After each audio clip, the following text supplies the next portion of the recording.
la surprise, l'étonnement que les gens manifestent par rapport à l'absence de FCBE dans le partage des sièges pour les communales n'est pas fondé. Parce que l'accord de coalition parlementaire n'intervient pas pour les élections communales. Pour les élections communales, c'est 2 seuils de représentativité, 10% au niveau national et 10% au niveau de l'arrondissement. Donc, c'est l'élément déclencheur pour que le parti en liste puisse participer au partage des sièges. Nous devons avoir à l'esprit la finalité de la réforme du système partisan.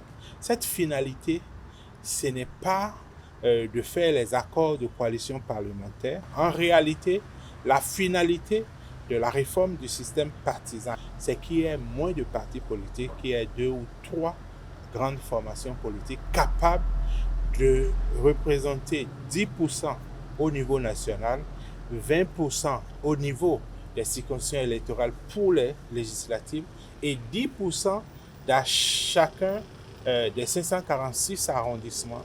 Les partis politiques qui ne sont pas admis au Parlement et qui ne contrôlent aucune collectivité territoriale, c'est-à-dire qui n'ont aucun conseiller communal, ces partis-là ne sont pas forcément empêchés d'animer la vie politique.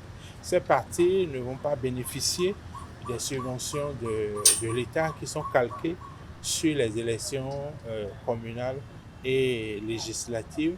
Mais si nous devons rester dans l'esprit de la réforme, il faut que ces partis politiques tirent leçon, exactement comme le PRD l'a fait après les élections de 2020, aller à la fusion, exactement comme la Renaissance nationale a eu à faire. Il ne sert à rien d'animer un parti politique alors que pertinemment vous savez que vous n'aurez pas les 10% au niveau national.